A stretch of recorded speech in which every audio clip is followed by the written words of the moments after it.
From the center of the universe, now in its 7th season covering your 19-time Grey Cup champion Toronto Argonauts, it's the X's and Argos podcast with Argos color analyst Ben Grant and Coach JB. Welcome to the X's and Argos postgame reaction podcast brought to you by Something in the Water Brewing. Ben Grant solo today. JB having some technical problems. Hopefully he can catch up with us at some point during this broadcast. But if not, I will do my best to recap what was a painful loss to the Winnipeg Blue Bombers. 40-31 the final score. A different kind of pain from what Toronto fans probably felt against Montreal a couple of weeks ago. This one, they didn't deserve. This one, they found a way to shoot themselves in the foot far too many times. And every time, because I'm not sure the Bombers deserve this one either, but every time the Bombers gave them a chance to get back in it, they just found another way to throw it away. A terrible first half. I'll get into all of that. We'll break it all down. We'll go through, relive some of these painful things, and I'll provide a little bit of therapy for you as well in the process. But before I get to any of that, I want to tell you about Something in the Water Brewing, because you know what you need right now? You need a beer from Something in the Water Brewing. And you can find Tortuga, you can find Hazy Maitland at the LCBO if you want to go pick those up. But if you're around Liberty Village, maybe before this coming Saturday's game at BMO Field, why don't you stop by Something in the Water Brewing yourself? Try some of their award-winning beer. Try the beer that was made for you, for fans of the Double Blue Longboat, and its new taste, which is absolutely fantastic. Try it out this Saturday before the Ottawa Redblacks take on the Toronto Argonauts at BMO Field. It is just steps from the stadium. Before we get into anything else, here are our radio replays from tonight's game with Mike Hogan on our broadcast on TSN 1050. From their own 49-yard line, Streveler, short drop. It is turned over as we speak. It's judged with the interception. 40, 30, 25 to the 20, to the 15. Cuts back in. Pick six. The judge has issued his verdict, and it's a touchdown, Argos. 2nd and 10 from 35. 39 seconds left. Back to pass Arbuckle. He's got some time. He's going to launch one down the left sideline. He's got Coxie to the 30, to the 20. Cuts back into the middle of the field to the 15. And he will be taken down with 27 seconds left. Argos needed a big play, and man, they just got one. 2nd and 6. They'll mark it at the Winnipeg 41. Bombers moving from left to right. And it's a pass for Streveler, 5-man rush. He is going to stay in the pocket. Down he goes. They got him back at the 20 of the 35-yard line. And it's the CFL leader in sacks, Chatfield, as Andrew gets his 6th of the season. Streveler looks things over. He's got Oliveira to his left, 4 receivers to the right. Back to pass is Streveler, 4-man rush. He's going to throw one down the sidelines. It's into double coverage. It's tipped and picked. Benji Franklin has his 2nd interception off a deflection in as many games, and he's got the ball at the 45-yard line. First down, Argos. 2nd down and 5. They will go with kind of a bunch to the near side. Ball at the 16-yard line. Arbuckle under pressure. Steps up, floats one. He's got Coxie, who's got the end zone. Demonte Coxie with a house call. And the Argos are back in this game. It's 31-19 with the extra point to come. First down from their own 54-yard line. 4-man rush picked up. Arbuckle steps up and throws it down far, looking long. He has Coxie. He did it again. Demonte Coxie, a 56-yard touchdown, and the Argos are within a touchdown.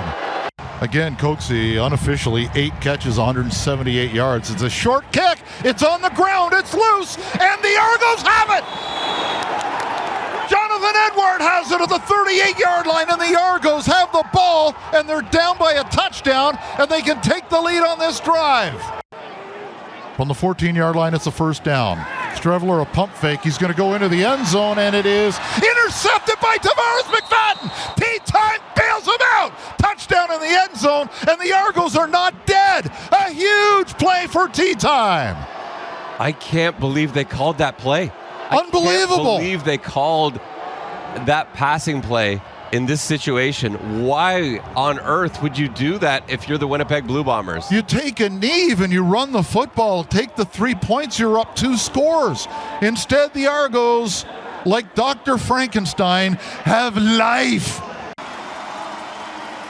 Final score 40-31. The Argos with a gutsy second half, but too little too late. And when you give up 2 return touchdowns and a defensive touchdown as well, you're probably not going to win the game. So the final score 40-31, and the Argos remain 2 points out of a playoff spot.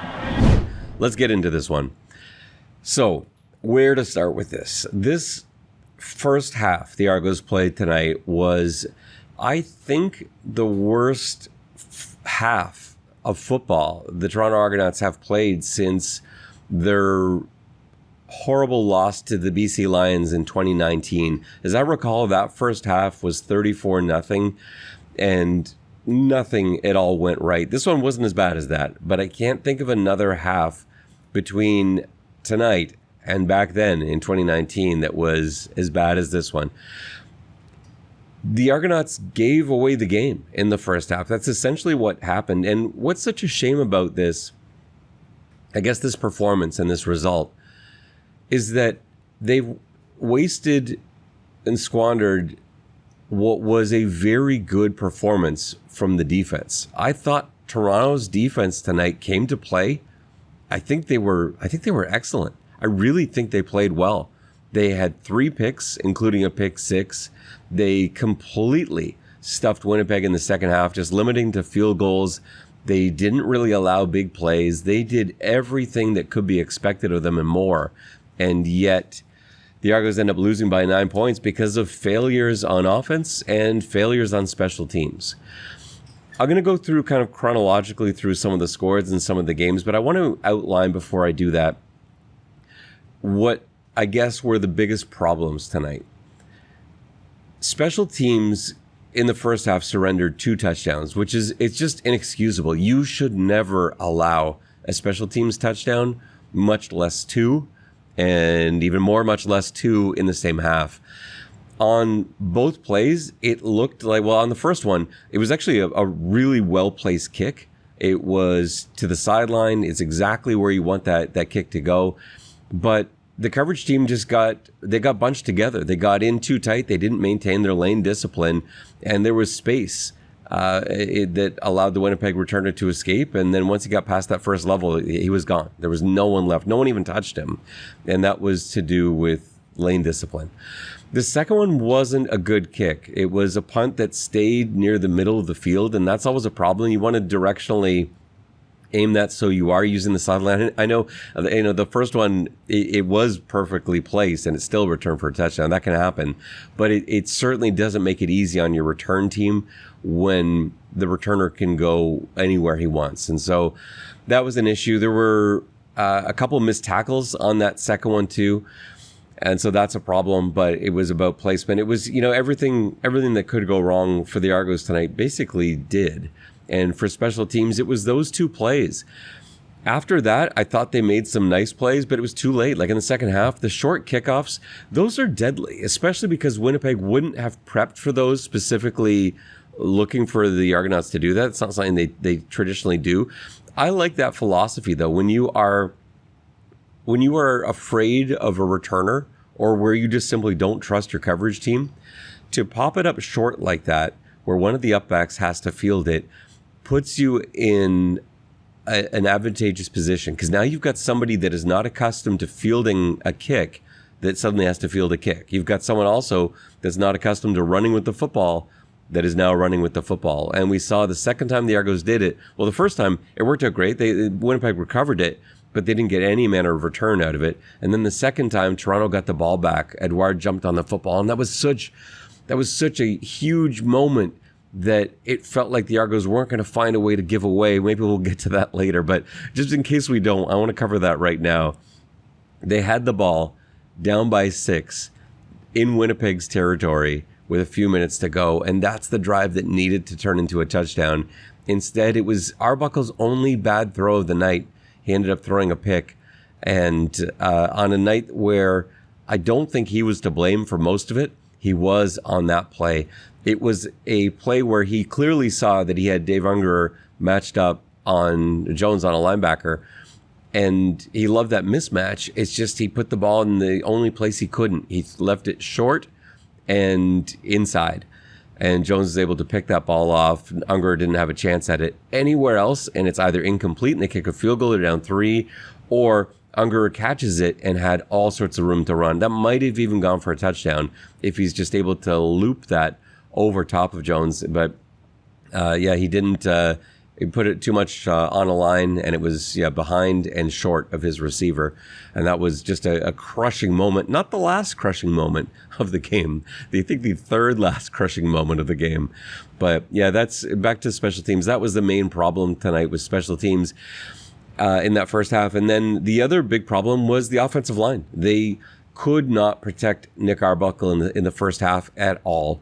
It was 3-man and 4-man pressures that were getting home. The tackles had what looked to be a terrible outing. Now, I want to be very cautious with my blame of the offensive line, because I can't do this accurately and thoroughly without going back and reviewing the film. At speed, watching it live, I'll give you my diagnosis, but I will confirm that for you when we do our pregame walkthrough and prep for this week. Every week, I grade the offensive line. It's the only position that I feel like I can accurately grade in watching the game back again on the TV coverage. It's not perfect. I'd prefer tight film, which I don't have access to, but I do my best with it, and I feel pretty good about my offensive line gradings every week. This one, I'll have to wait and see for sure. But to my eye, in watching this, it looked like both tackles had awful games tonight. And I felt like Van Dahl also struggled at times. Nick Hasler, to me, looked okay. Dogstader looked okay. I don't feel like that's where most of the pressure was coming from. Sometimes they did allow a split early in the first half. But for the most part, it was the tackles who were struggling. And that's been a theme this year. I thought John Boss played pretty well last week. Not amazing, but I thought he handled himself very well. This was a rough outing for him by my eye. And again, I'll confirm that and go through the film, but that's overwhelmingly what I took out of this game. And it impacted the Argonauts to such a degree that they really couldn't throw the ball at all in the first half. There was no way for them to throw the football. Arbuckle on a couple plays, and it's not that they gave up sacks. I think they only gave up 2 sacks on the night. That wasn't it. It's that Arbuckle had no time to throw. They were in his face immediately. And they ended up with like a dozen knockdowns on the night too. That was a problem that continued into the second half. But in the first half, Arbuckle caught the snap, wound up to throw, and couldn't because there was a man in his face. Guys were taking inside lanes because they didn't fear Arbuckle escaping the pocket. And so on obvious passing situations, instead of going around the outside, they would make an inside move. And that's harder on tackles, but both Moore and Boss got beaten a couple times on those inside moves. And they couldn't run either. The stats in the running game are misleading because they didn't call running plays in the second half. They were down by too many points at that stage, but they finished the game with 8 rushing yards. Deontay McMahon had 3 carries for 5 yards. Kalen LeBourne had 2 carries for 3 yards. Some of that is game script. Some of that is just how it went because the Argos got so far behind. But you can't put yourself in a position where the other team knows you're passing the football. Because what that does to you in the second half is it allows guys like Willie Jefferson just to simply look to bat the ball down. He'll take his initial rush, and if penetration isn't there, then he just tries to mirror Arbuckle and jump into the passing window. And he did that successfully time and time again.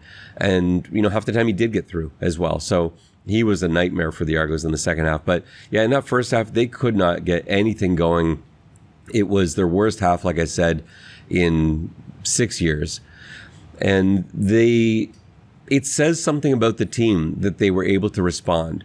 It started with that very last drive before the end of the first half.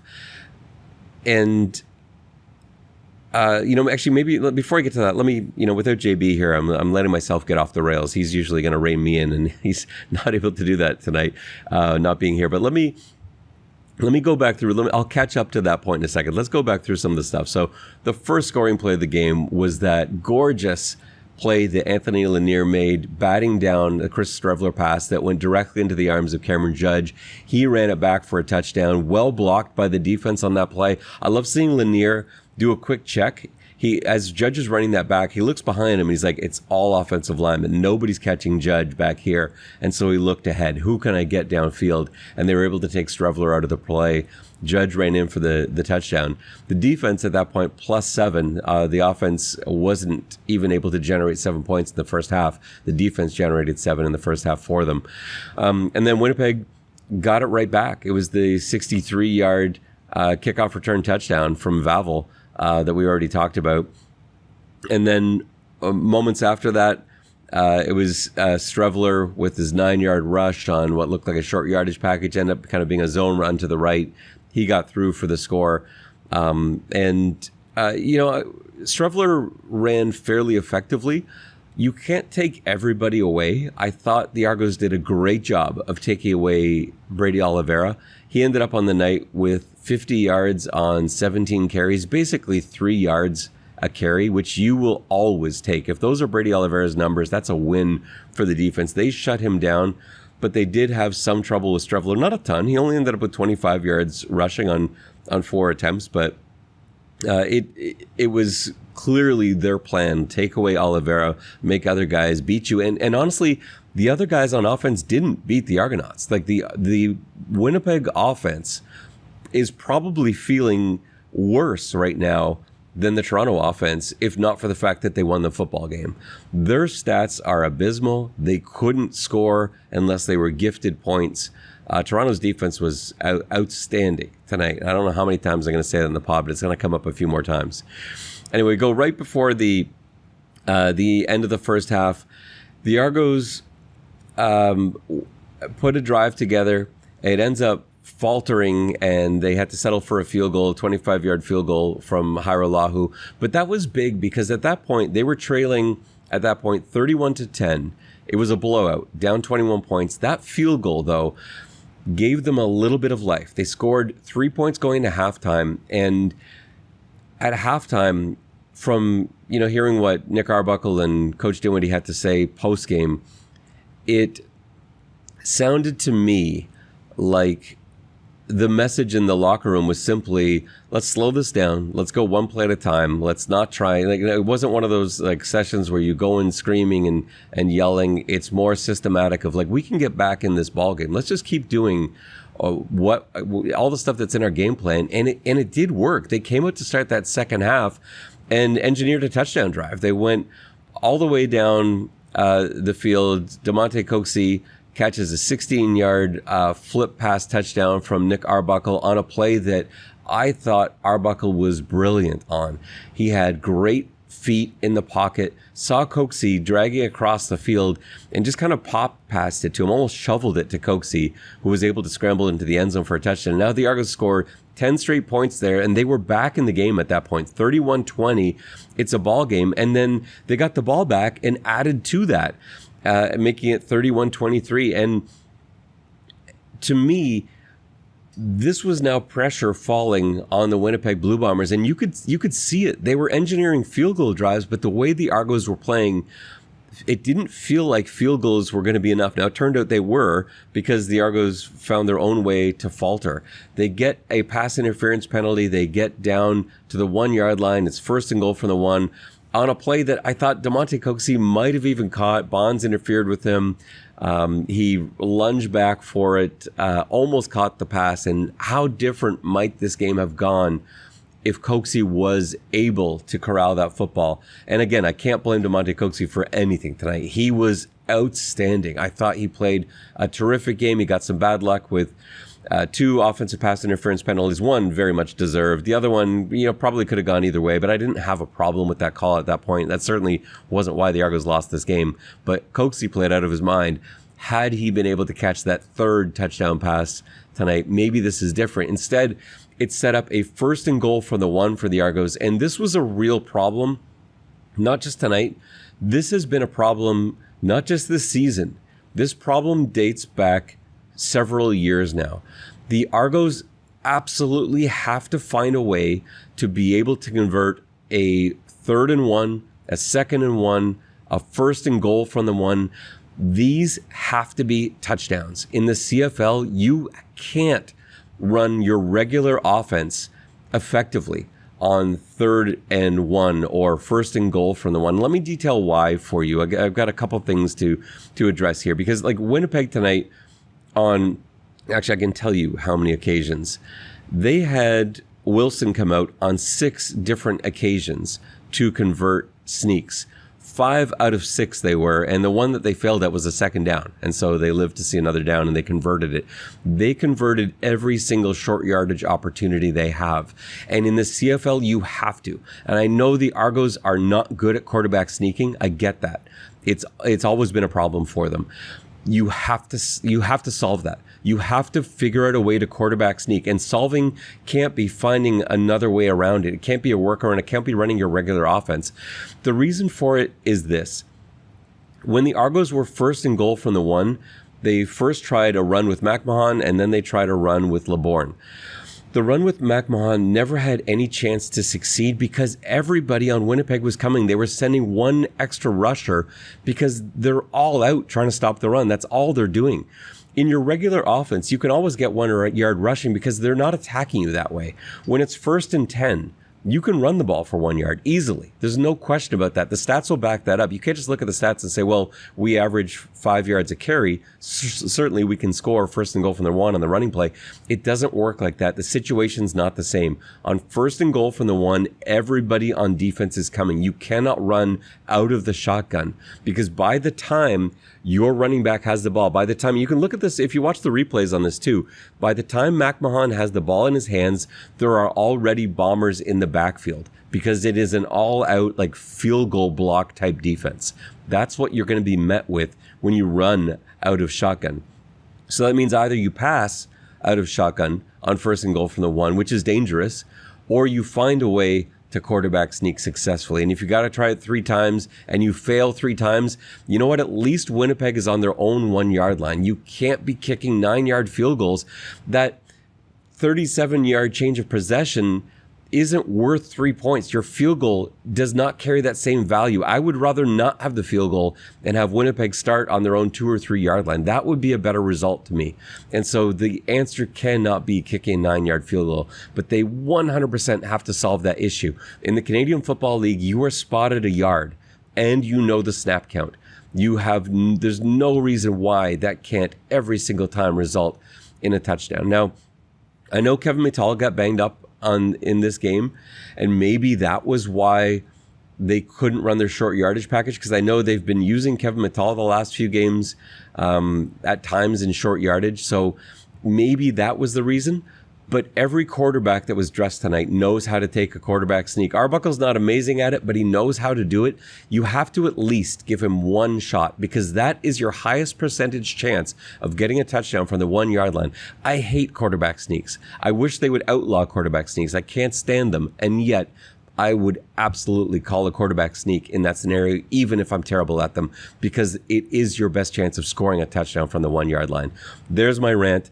I won't go back to that again today, but that was absolutely a crushing moment in that game because that could have been a field goal game instead of a touchdown game. Let's get into a few of the general things that went on. Let's cover those last couple of minutes there. We talked about the Arbuckle interception, which was inexcusable. I know a lot of people, I've already seen on social media, people are upset with the officiating. They're upset with the no calls on. There's one on Devaris Daniel. There's one on Dave Unger at the end. And yes, they both look like pass interference to me. Neither was egregious. I get why there was no flag thrown. Yes, on the replay, I do think they look like pass interference. They couldn't be challenged because Coach Dinwiddie had used his timeouts by that point, and correctly so. I wouldn't have hung on to the timeout. They needed it where they called it. That wasn't an incorrect decision by Coach Dinwiddie. It was just one of those things where you've got nothing left. To avoid that, you have to put yourself in a position where you don't need to count on the officials. The officials were not the reason the Argos lost this game. The Argos lost this game because they surrendered an offensive touchdown and 2 special teams touchdowns, and they couldn't pass protect in the first half. That is why they lost this game. The officials make you angry, and you want to blame something, you want to yell at something, you want to rant. I get that, I feel that, but it wasn't the officiating. That was not the problem in tonight's game.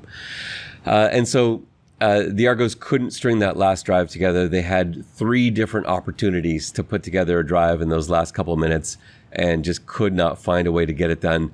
The offensive pass interference penalty at the end, it was too little too late. It wouldn't have mattered at that point anyway, but I know it just added to the frustration because you felt like Daniels and Unger were interfered with, and then you see Coxie get the interference penalty after a gorgeous catch.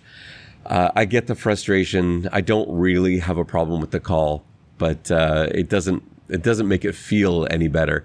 But what a night that would have been for Coxie if they had given him that, what would have been a 57-yard play on that bomb that he caught at the end. Coxie ended up with 187 yards receiving. He now leads the league in receiving yards. Kevin Mittal leads the league in receptions.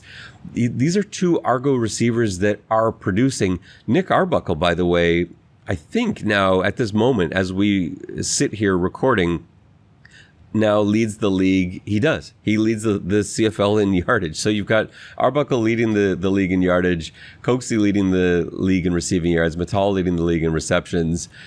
No running game to speak of, and that's just part of what's been going wrong for the Toronto Argonauts this season. So that's the game in a nutshell. Let's go through a few specific performances and then talk about what we can look forward to next week and how they can regroup for what is an extremely important game against the Ottawa Red Blacks.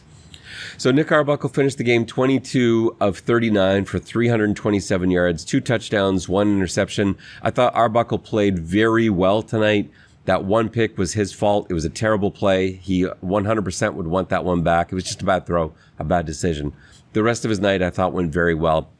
He had no time. He did well to throw the ball away when he could. He only took a couple sacks. He had great feet in the pocket.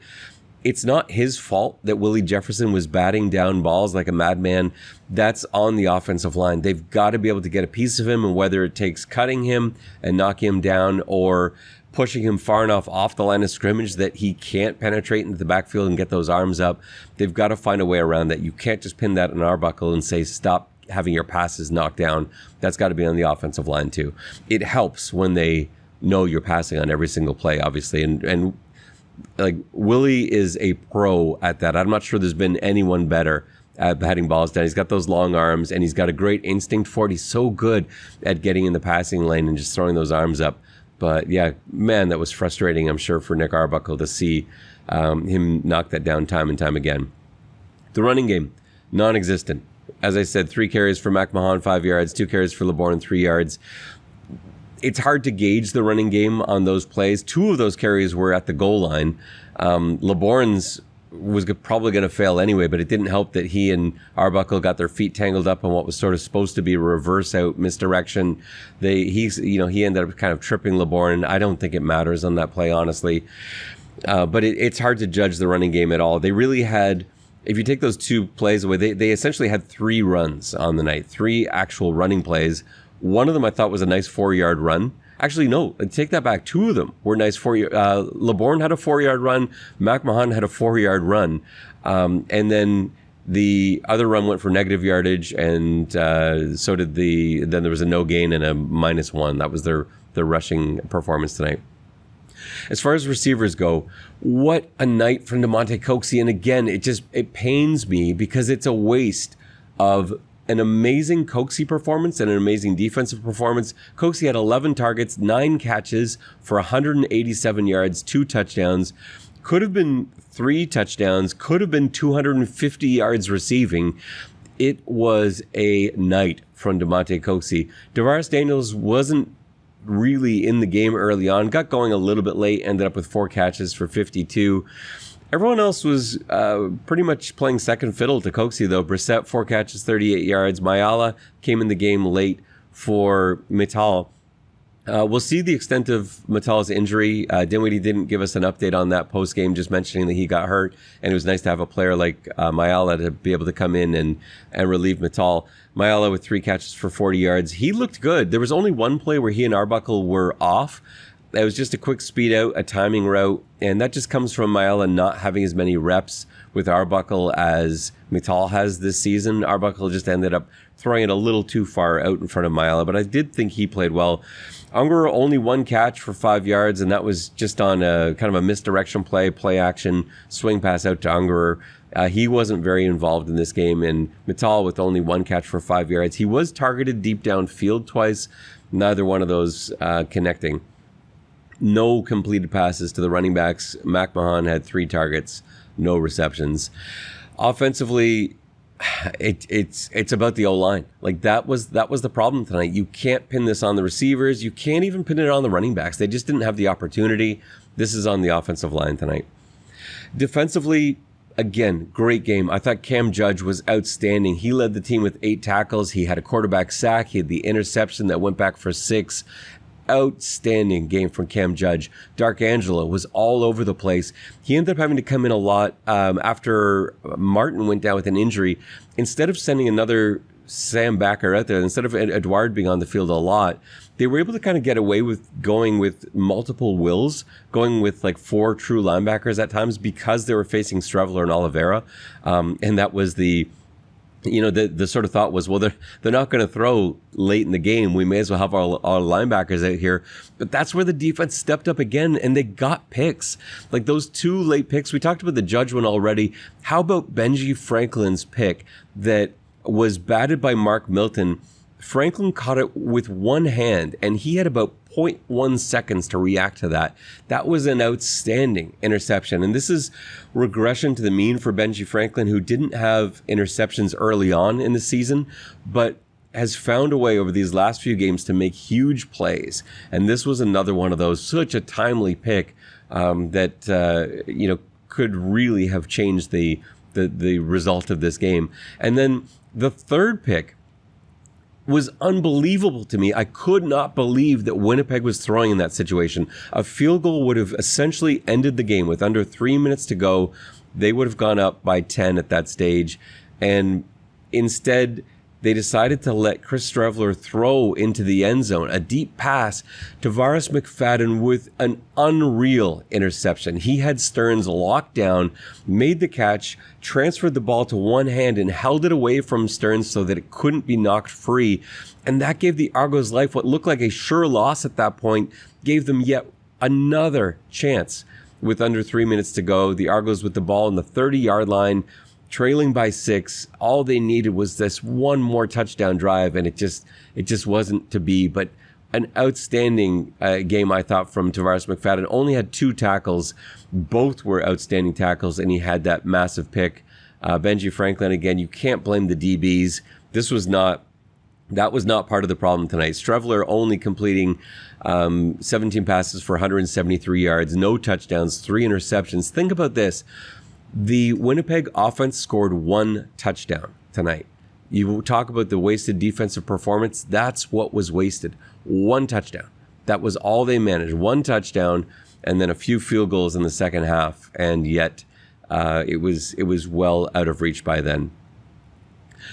Before I wrap things up, I don't have JB here to give me a breather. Let me just take one last look through my notes here and see if there was anything else I wanted to make sure I hit on. Pardon me. Oh, penalties. Penalties were a big part of the problem on special teams early on too. 2 return penalties that backed Toronto up. And so, again, part of that first half problem, taking holding penalties on kick returns, punt returns, it just can't happen. When we've talked about this for 2 straight years now, when you've got your backup quarterback in the game, the special teams have to be positive. The defense have to be positive. It just means no self-inflicted wounds, no mistakes like that. And yeah, penalties, the Argos finished with 9 penalties for 97 yards. It's too many. It's too many penalties. It's too much yardage. And it just was too much to overcome on this night. So where do the Argos go from here? Well, if they had won tonight, they would have put themselves in a playoff spot, which is hard to believe. But I think what that tells you is that this season is far from being done. What you can take from tonight's game is that The Toronto Argonauts are a better team than the Winnipeg Blue Bombers. There's no question in my mind about that. I think the Toronto Argonauts are a better team than the BC Lions, too. There's not really any question about that in my mind either. I think they're better than the Ottawa Redblacks. I think they're better than the Elks as well. I don't think there's any question in my mind about any of those teams. The other teams we have to wait and see. With Chad Kelly, I think they're better than all of those teams. But we don't know what Chad Kelly's status is. We don't know when he's coming back. Without Chad Kelly, they are still a good enough football team to make the playoffs. That has been confirmed for me from watching the last 2 weeks. What they have to do is not give away the football game. If they can avoid doing that for as long as it takes for Chad Kelly to get back, they should either be in a playoff spot or be in a position where stringing a couple wins together at the end of the season put them in a playoff spot. Those are the positives. They have to turn this around this week and beat the Ottawa Redblacks. Because what we said coming into last week was that what needed to happen was a split. And so while tonight's loss feels painful, last week's win afforded them the ability to lose this week without it really costing them. But they have to follow that up with a win at home against the Ottawa Redblacks next week. That's how this week has to end. You, as a fan, have got to get yourself to that game. The Argos need your support, and this is a great game to go to. Not only is Chris Schultz and Nick Volpe going into the all-time Argos list, they're going to be honored at the game with the banner raising, but also the Argos are giving away 5,000 hats. These are fantastic looking hats. Check them out on Argos socials if you haven't seen them. They look awesome. The first 5,000 fans to the game are getting those hats. So you've got enough reasons. Aside from the game itself, there's more than enough reasons to go there. Plus, you've got the $7 hot dogs, $7 beer, $3 hot dogs. I got that backwards. It sounded like a great beer price. And so there's more than enough reasons for you to get down to BMO Field. It is a 3 p.m. kickoff.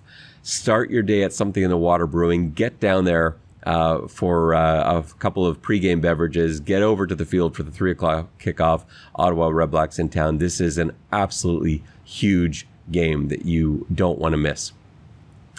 That will just about do it for us on the X's and Argos podcast. Again, a painful one from Princess Auto Stadium as the Toronto Argonauts lose 40-31 to the Winnipeg Blue Bombers. For the absent JB, this is Ben Grant saying so long, and may all your pre-snap reads be good ones. I'll see ya.